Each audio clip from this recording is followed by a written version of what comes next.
예, 인천 서구갑의 김경호 의원입니다. 우리 변창훈 사장님부터 해서 모든 공공기관의 기관장님들 또 직원 여러분들 국정감사 받으시라고 정말 고생이 많으십니다.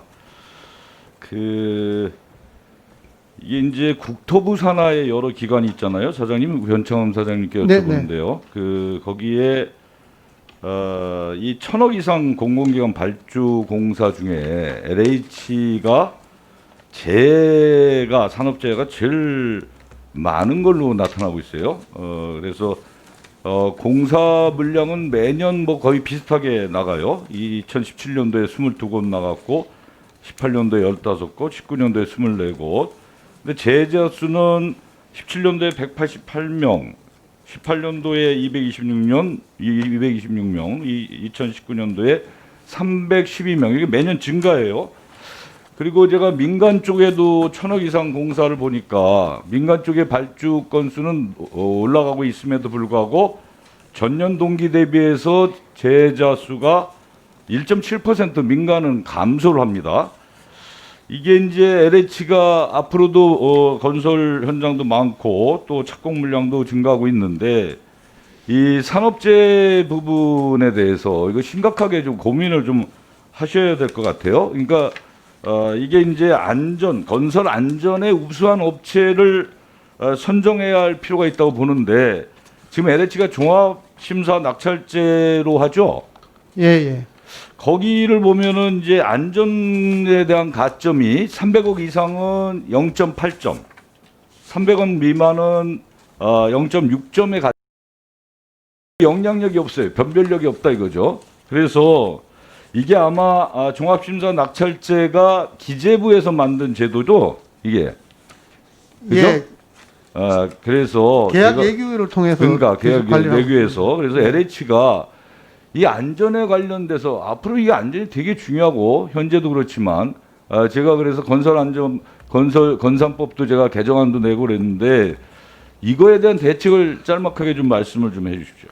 네, 아까 저 하자와 마찬가지로 이렇게 안전 부분에서도 그 안전을 위반하거나 재해가 많은 경우에 그런 업체에 대해서 이제 의원님께서 말씀하신 것처럼 이 저 안전 항목의 배점을 이제 0.8에서 늘리는 방법도 있지만 거꾸로 이제 페널티로 빼는 부분이 있습니다. 그 그렇죠. 부분이 네. 뭐가 더 이제 효과적인가에 대해서 좀 검토를 해서 뭐 이거는 이제 저희들만 결정할 수 있는 게 아니고 그러니까 국토부랑 안전에 문제가 있었던 회사들에게 어떻게 페널티를 매길 것인가. 예. 이 부분이 중요하다는 거예요, 제 얘기는. 예, 예, 그렇습니다. 그래서 그거를 심사제도를 새롭게 우리 LH에서 좀 만들 필요가 있다. 기재부하고 협의해서. 저희들은 제안하고 이제 결정은 아마 기재부가 그러니까 여러 그 가지 부분을 고려해서 하는 같이 해서 LH에서 안을 저한테 주시면 네네. 제가 기재부와도 협의하고 LH도 협의할 수 있게끔 예, 제가 그렇게 예. 하겠습니다. 예, 의견을 좀 드리겠습니다. 네. 자, 그다음에 이제 저 루원시티 아시죠? 인천에. 예, 거기가 원래는 프랑스의 라데팡스처럼 입체 도시를 만들려고 했던 거 아시죠? 예, 예. 근데 이게 지금 이제 막 쪼개서 해서 개발을 하고 있어요. 그러니까 학교 용지도 다 없애고 거기에 중심 상업 용지를 넣어서 이게 거기다가는 중심 상업 용지가 들어오니까 생활용 숙박시설이 들어와요. 그 루원시티 안에는 전체가 한 9,440세대의 인구 계획이 잡혀 있는데 생활용 숙박시설만 5,600실 정도가 잡혀 들어온단 말이죠. 그러니까 인천시도 문제지만 LH는 공기업으로서 이 도시의 이 부분을 굉장히 저해하는 일을 벌이고 있어요. 예? 네. 여러분들이 LH가 이익을 내는 것도 중요하지만 LH는 공공기관이란 말이죠. 학교 용지를 없애가지고 거기다 중심생활 용지를 만들어서 생활형 주택을 짓게끔 한다면 이게 되겠어요? 맞죠, 제의가? 네네. 그래서 이런 부분에 대해서 LH가 한번 좀 대책을 보고해 주고요. 이게 지금 발언 시간이 너무 짧아서 그런데 7호선 그 봉수대로역 있죠. 예, 예. 여기 이제 신설하기로 했잖아요. 예. 신설역 하나. 근데 이게 이제 7호선이 들어서면서 가정이지구 LH가 개발하는 것, 또 청라의 수요 이런 것들이 굉장히 긍정적 효과를 갖는데 국토부에서도 인천시하고 협의해서 이 부분을 좀 해라라고 권고한 바도 있고 그래서 7호선 추가역에 대해서 우리 사장님께서 짤막하게 LH가 부담할 용의가 있습니까? 네, 사실은 이제 신규 지구인 이제 가정 이지구는 저 규모가 사실 8만 평밖에 되질 않기 때문에 사실 비용 부담의 여력이 많지는 않는 것 같습니다. 근데 가정 다만 일지구도 있고 여기 통과되고 난 아니, 다음에 가정 일지구도 있었잖아요. 네네. 네. 근데 그거는 이미 이제 완공이 돼버렸기 때문에요. 그래서 이제 이 지하철역이 만들어지면 지가 상승이나 네. 자산 가치가 높아지는 거를 고려해서 저희들이 좀 부담 가능하면 그 범위 내에서 부담하도록. 고민이 하겠습니다. 아니라 이건 적극적으로 검토 좀 해주세요. 네네. 예, 감사합니다. 알겠습니다. 그리고 네. 끝으로 이게 청라 시티타워 있죠. 네네. 우리 대한민국에서 최고층 타워 아니에요? 예, 그렇습니다. 세계 6번째로 하는데 이게 13년째 지금 방치되고 있어요. 포스코에서 계약을 한 게 얼마 전에 해지 통보된 건 알죠? 예, 예. 아니, 그럼 LH는 좀 신경을 썼습니까? 이게 원래 공사가가 3,032억에 했는데 포스코는 4,500억을 달라. 예. 그거 1,000억 넘게 한다는 건 안 하겠다는 뜻이겠죠? 그럼 예. 그동안에 LH나 경제청이나 이런 데서 과연 얼마나 이 조율을 했으며 노력을 했는지 제가 굉장히 의아심이 드는데 이게 13년 동안 안 된 부분이고 앞으로 어떻게 할 거예요? 저희들로서도 SPC하고 이제 그 시공사 간의 관계이기 때문에 깊이 관여하기는 상당히 좀 어렵습니다만 그 의원님께서 돈 되는 걱정하신 데는 LH 아니에요. 네, 그러니까 그 의원님께서 걱정하시는 것처럼 이제 빨리 될 수 있고 그다음에 세계적인 품질을 유지할 수 있도록 하여튼 저희들도 자 보세요 사장님. 네. 그 시티타워는 바로 환승 인천국제공항 바로 옆에요. 제3연 유가가 낮으면 예예 세계적인 명소가 될 수 있어요. 예, 그렇습니다. 그런 데를 제대로 만들어야 됩니다. 그러려면 이게 이제 기본 설계도 아직 안 돼 있잖아요. 기본 설계도 안 돼 있는데 지금 가격과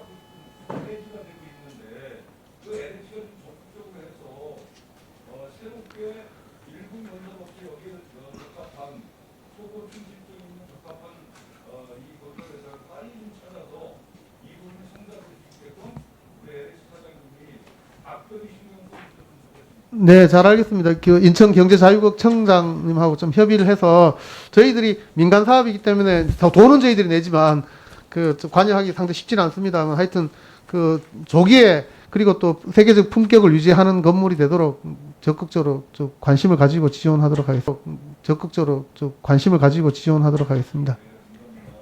네. 예, 김기웅입니다. 그 변창훈 사장님, 그 이명박 정부 시절에 보금자리 주택이 있었잖아요. 네네. 여기에 사전 예약 제도가 있었는데 그 당시에 1만 5천 명이 이제 사전 예약을 했는데 실제 청약이 들어가서 계약까지 간 분들은 41%밖에 안 되거든요. 네. 그러니까 문재인 정부까지 와서 공급을 받는 이런 경우가 나오는 거예요. 이렇게 되니까 이게 길게는 6, 7년 동안 기다렸다 받는 거거든요. 그래서 이게 결국은 실제 입주할 때 가격이 그 청약을 한 분들은 2억 6천만 원밖에 되지 않지만 일반인들하고는 2배 이상 차이가 나잖아요. 네. 예, 이 기간이 오래되다 보니까 이거는 우리 공공기관의 사업으로 이렇게 하면 굉장히 그 불평등한 구조를 가져올 수가 있어요. 그래서 요거에 대한 그 우리 LH에서 제도를 좀 어느 정도 보완할 필요가 있다고 생각해요. 예를 들면은 지금 그때는 지구 지정하고 지구 계획 승인하고 사전 예약 받고 보상 공고가 나갔는데 이거를 지구 지정하고 보상 공고를 하고 지구 계약 승인을 하고 사전 청약을 가는 이런 식으로 하면 좀 빨라지고 또 문화재가 있는 곳을 좀 피해서 하고 네. 이렇게 해서 이 패스트 트랙으로 해서 좀 빨리 진행을 해야 이런 문제가 없다고 생각하는데 어떻게 생각하십니까? 네, 의원님 말씀이 아주 맞고요. 이게 실제 이제 3기 신도시가 진행될 거 아니에요. 네, 지금 그래서 제가 3기 신도시에 의원님 말씀하신 것처럼 바로 이제 그런 그렇게 식으로 하실 겁니까? 네네 하고 예, 있습니다. 알겠습니다. 그리고 이제 제가 보니까 1기 신도시 할 때 LH의 인력 증원이 1,762명 증원이 네. 됐어요. 네. 2기 신도시 할 때는 2,083명 증원이 됐는데 지금 이제 3기 신도시를 진행하는데 지난해부터 현재까지 800명 정도 넘었죠. 인력 충원이. 그러면 이게 지구 지정 물량도 엄청난 차이가 나요. 378% 차이가 나더라고요. 2017년하고 지금하고 비교를 하면. 그리고 주택 착공 물량도 142%가 증가를 했는데 이거 LH공사 그리고 아까 제가 오전에 질의했듯이 안전의 문제도 있고 이래서 인력이 이 정도 갖고 돼요? 지금 어떻습니까? 그 의원님께서 이렇게 말씀하신 것좀 아까 800명은 아니고요. 실제 수도권 택지 주택 지금 추가 현재- 공급을 위해서 한 현재 844명. 117명을 추가로 이제 투입해서 이제 운영하고 있는 중에 그래요? 있고요. 844명이 아니고 170명이요? 네, 네. 지금 현재 전담 인력이 지금 147명밖에 안 됩니다. 그래서 사실은 이 부분이 본격화될 때는 네.